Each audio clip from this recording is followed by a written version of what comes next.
안녕하세요, 인풀아빠입니다. 네이버 검색을 한마디로 표현하면 통합검색이라는 이름이 어울릴 것 같습니다. 오랜 시간 동안 우리나라 검색시장에서 네이버 통합검색의 위력은 정말 대단했다고 할 수 있는데요. 이제 그 위력은 반감되고 새로운 검색 방법이 중심축으로 떠오르고 있습니다. 몇 달 전부터 제가 이미 예고해 드렸는데 각종 기사들은 이제서야 쏟아지기 시작하더라고요. 네이버 검색을 조금 안다고 하시는 분들은 C랭크, 다이아 플러스 이런 말들에 대해서는 알고 계실 테지만 에어서치에 대해서는 아직 낯설어 하실 것 같습니다. 오늘은 에어서치의 개념에 대해서 알려드릴까 합니다. 구독과 알림 설정은 제게 큰 힘이 됩니다.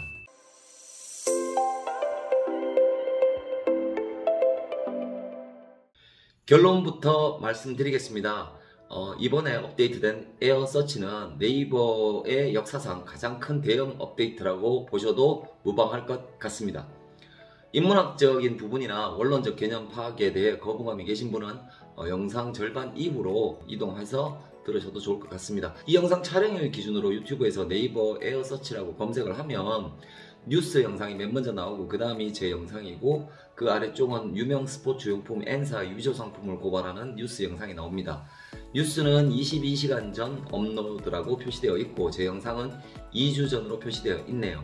아무리 아래로 내려봐도 네이버 에어서치에 관련된 영상은 보이지가 않습니다. 선풍기나 컴퓨터, 상품명에 에어라는 단어가 들어간 영상들 뿐입니다. 네이버 블로그라고 자칭하는 강사분들은 그렇게 많은데 아직 에어서치 영상이 저밖에 없다는 게 보면서도 믿어지지가 않습니다. 가끔 제 영상에 엉뚱한 댓글을 다는 분들이 종종 있는데요. 그분들의 말투를 들어보면 자기가 네이버 알고리즘을 훤히 꿰뚫고 있다는 듯이 이야기를 하더라고요. 일일이 대꾸하는 모양새가 싫어서 보이면 삭제를 하는데요. 얼마 전에 2개의 댓글이 올라왔습니다. 어이가 없어서 제가 삭제를 했죠. 지나가는 블로그 강사인데 72시간 반영 딜레이는 단언코 절대 안 풀려요. 캑캑캑이라고 하는 댓글이 올라왔습니다. 저는 제 영상에서 준2 또는 준3 정도 단계에서 순차적으로 풀리는 양상이 나타난다고 말씀드렸는데 여러분 생각은 어떻습니까? 아직도 안 풀리셨습니까? 다 풀리지 않으셨나요? 저렇게 댓글을 남보는 자신이 강사라고 착각하거나 소수의 블로그만 가르쳤을 겁니다. 만약 수천 개의 사례가 있다면 절대로 저런 이야기를 할 수가 없습니다. 선무당 사람 잡는 소위 양아치 강사가 이 바닥에 많아도 너무 많습니다. 또 하나의 댓글은 네이버에는 업데이트가 없다. 잔잔한 버그 잡는 정도이다 라고 큰 소리를 치셨더라고요. 에어서치는 눈에 보이는 변화에서나 눈에 보이지 않는 알고리즘 변화에서 C랭크 최초 도입보다 더 큰 업데이트입니다. 근데 어찌 저렇게 한 치 앞도 못 내다보고 그렇게 더 큰 소리를 치시는지 모르겠습니다. 큰 소리를 치는 건 자유일 텐데요. 저런 얄팍한 지식으로 어디 가서 또 돈 받고 또 누구 신세를 망치려는지 한숨밖에 나오지 않습니다. 자, 얘기가 잠깐 삼천포로 빠졌습니다. 이 영상 보시는 분들은 어디 가서 카드라 통신 제발 그만 믿으셨으면 합니다. 뉴스 영상을 보면 네이버가 AI 검색 브랜드 에어서치를 공개했다라고 나오는데요. 알고리즘 업데이트가 아니라 새로운 브랜드를 출시했다는 뜻입니다. 한국과 미국이 만날 때 국장급이냐, 특별보좌관급이냐, 장관급이냐, 아니면 대통령이냐에 따라서 그 회담의 상징적인 무게감과 주제가 정해지지 않습니까? 어찌 보면 알고리즘일 뿐인데도 네이버의 새로운 브랜드 출시라는 무게감까지 실었다라는 사실을 우리는 주목해야 할 필요가 있을 것 같습니다. 단순한 업데이트 정도가 아니라는 의미로 봐야 할 것 같습니다. 다이아 로직에서 다이아 플러스 로직으로 살짝 업데이트를 해도 네이버 검색 시장이 출렁이고 상단 노출의 방법이 달라졌다는 사실을 여러분들이 기억하고 계실 겁니다. 그 위력의 10배, 100배 혹은 그 이상이라고 보셔야 할 것 같습니다. 에어서치는 네이버가 20년간 지켜온 전통적인 통합 검색 방법을 벗어나서 구글을 대응하기 위해 내놓은 어떻게 보면 야심찬 그런 인공지능 검색 서비스의 브랜드명입니다. 예전 영상에서 제가 구글이 유일하게 독과점을 만들어내지 못한 나라가 한국, 러시아, 중국, 일본이라고 말씀드린 적이 있는데요. 그 중에서 자유경쟁 구도 하에서 자국의 검색 엔진 시장을 방어하는 나라는 지구상에서 우리 대한민국 뿐입니다. 브랜드명을 에어서치라고 했는데 에어를 자세히 보시면 I라는 스펠링만 유독 소문자로 사용한 게 보이실 겁니다. 제 추측이지만 AIR이라는 스펠링이 에어라고만 인식되지 않고 AI라는 즉 인공지능이라는 부분도 함께 강조하고 싶은 네이버의 뜻이 숨어 있는 게 아닌가 싶습니다. 즉 AI와 AIR의 합성어를 강조하는 것이라고 봐도 좋을 것 같습니다. 에어라고 했으니까 공기처럼 늘 우리 곁에 있고 공기처럼 없어서는 안 되는 서비스라는 네이버의 큰 뜻도 이루어졌으면 좋겠습니다. 아울러 기왕 에어라고 했으니까 공기처럼 맑고 투명하게 경영했으면 좋겠고요. 공기처럼 신분차별 없고 공평하고 지혜롭고 자유로운 서비스이기를 희망해 봅니다.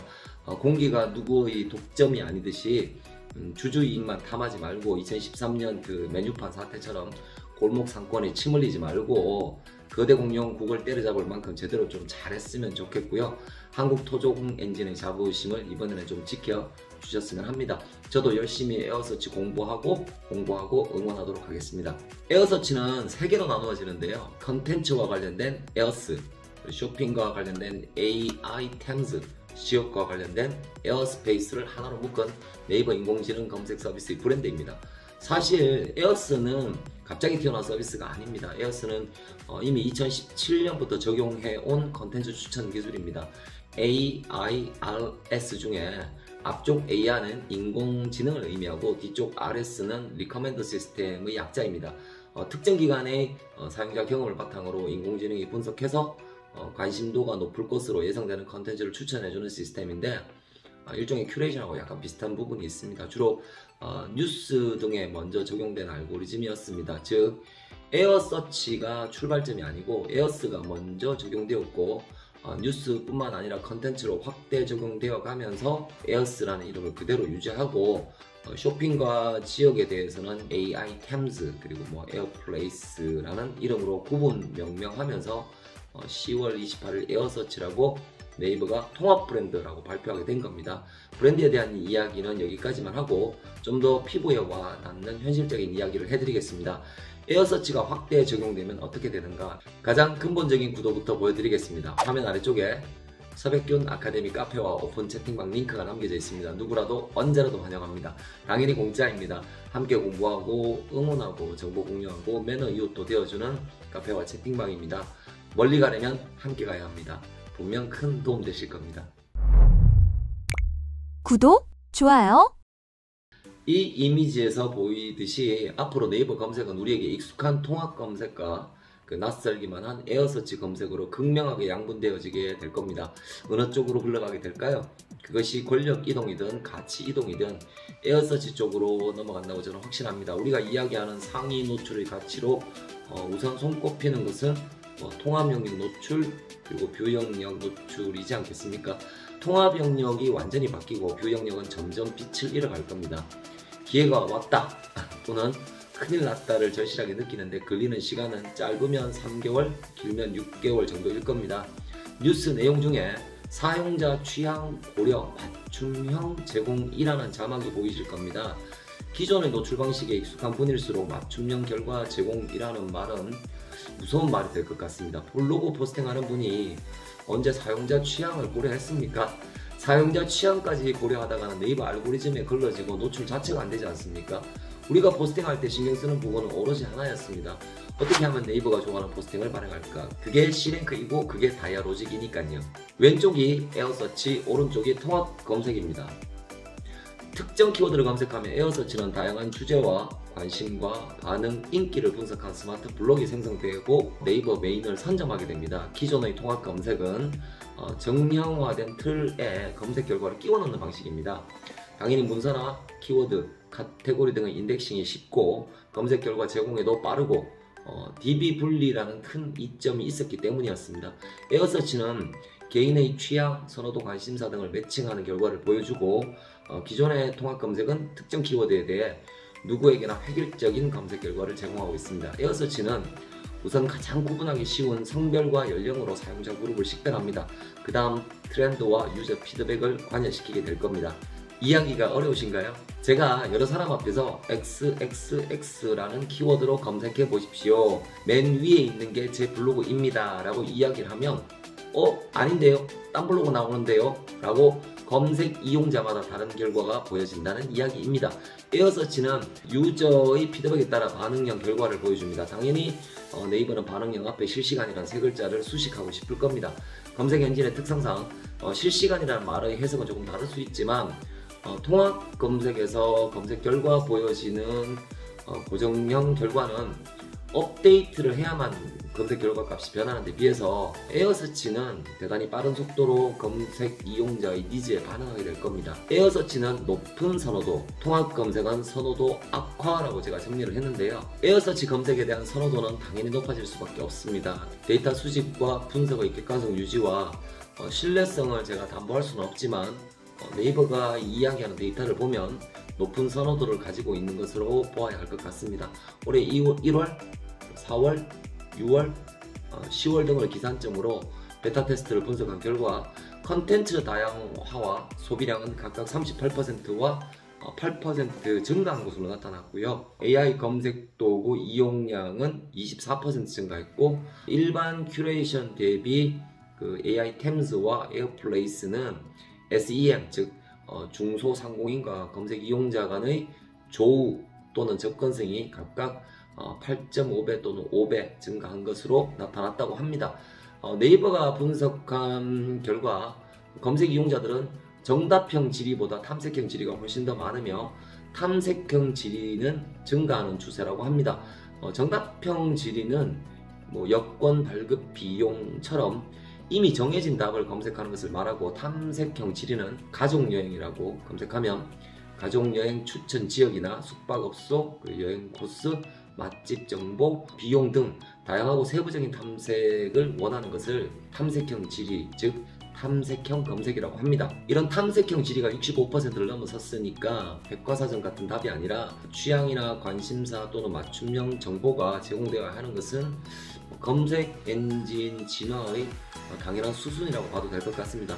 자신도 정답을 모르고 자신의 잠재적 선택을 탐색하는 검색 이용자에게 정보 제공뿐만이 아니라 정보 제한이라는 것 역시 검색 엔진 진화의 지향점이 되는 것은 너무나 당연한 일 같습니다. 에어서치에서 보여주는 검색 결과 인기 주제 둘러보기, 트렌드, 주제별 블록, 테마, 브랜드 컨텐츠, 준비물 리스트 등등이 정보 제한이라고 봐야 할 것 같습니다. 된장찌개라고 검색하면 이미지처럼 간단 된장찌개일 수도 있고 감자 된장찌개일 수도 있고 된장찌개 효능일 수도 있습니다. 이 영상을 보시는 동안 된장찌개 검색 결과는 분명히 제가 말씀드린 것과 다를 수 있습니다. 이런 블록은 그러면 어떤 기준으로 네이버가 블록을 생성할까요? CA, 즉 컨텐츠 아날리시스, 네이버 인공지능이 컨텐츠 분석을 통해 블록을 생성합니다. 그렇다면 이렇게 생성된 블록 간의 우선순위 또는 블록 내에서 문서 간의 랭킹은 어떤 기준일까요? UP, 즉 유저 프레퍼런스, 사용자 취향에 의해 결정됩니다. 컨텐츠 분석이나 사용자 취향이라는 난해하고 애매모호한 단어가 블로거들의 머리를 꽤나 앞으로 아프게 할 것 같습니다. 마지막으로 이 이미지를 한번 보실까요? 에어서치는 6월부터 9월까지 베타 테스트를 끝내고 현재 5,000여 개 정도의 키워드에 적용되어 있습니다. 지금은 블로그나 카페의 컨텐츠 UGC에 적용되어 있지만 쇼핑이나 플레이스로선 좀 확대해 나간다고 네이버는 말하고 있습니다. 연내 10에서 15%까지 확대할 예정이라고 하는데 여기서 말하는 10에서 15%는 어마무시한 숫자입니다. 10에서 15%라면 추산했을 때 약 3천만 개 정도의 키워드라는 이야기가 되는데 그것도 거의 1차 키워드나 대표 키워드로만 구성해서 이 정도 숫자가 나온다면 우리 블로거들이 포스팅하는 키워드의 상당수가 포함된다는 이야기입니다. 에어서치 검색 확대 적용에 포함되는 키워드는 100%, 이건 제가 100% 확신할 수 있습니다. 그 바텀업이 아니라 탑다운 버티칼을 선택하게 될 겁니다. 그러니까 밑에서 올라오는 바텀업이 아니라 아래에서 떨어지는 버티칼 탑다운 방식이라는 거죠. 이거는 삼색 동자도 확신할 수 있을 겁니다. 즉 우리가 잡고 싶어 하거나 잡아야만 하는 키워드의 대부분에서 전혀 다른 상단 노출 방식에 우리가 빨리 적응해야 된다는 결론이 나옵니다. 오늘의 결론입니다. 첫째, 어느 정도 격심한 변화 인지에 대해 그 중요성을 인식해야 한다. 대수롭지 않게 보면 안 된다는 이야기입니다. 둘째, 어떻게 바뀌었는지를 잘 살펴보고 어떻게 바뀌어 갈지를 알고 있어야 한다. 어떻게 바뀌었는지를 모르는데 어떻게 대응할 수가 있겠습니까? 셋째, 키워드를 선택하는 방법에 대해 근본적인 고민을 해야 되고 검색 결과 분석 방법을 바꿔야 한다. 포스팅 본문이 무관하다고 할 수는 없지만 그것보다 키워드와 타이틀에 대한 적응이 더 시급하다고 보는 게 맞을 것 같습니다. 앞으로 업데이트나 확대 적용에 대한 소식이 있으면 빠르게 전해드리고요. 분석되고 검증된 블록 랭크 시그널에 대해서는 제가 확신이 서는 부분에 대해서 계속 영상을 업로드 해드리도록 하겠습니다. 오늘도 좋은 하루 되십시오.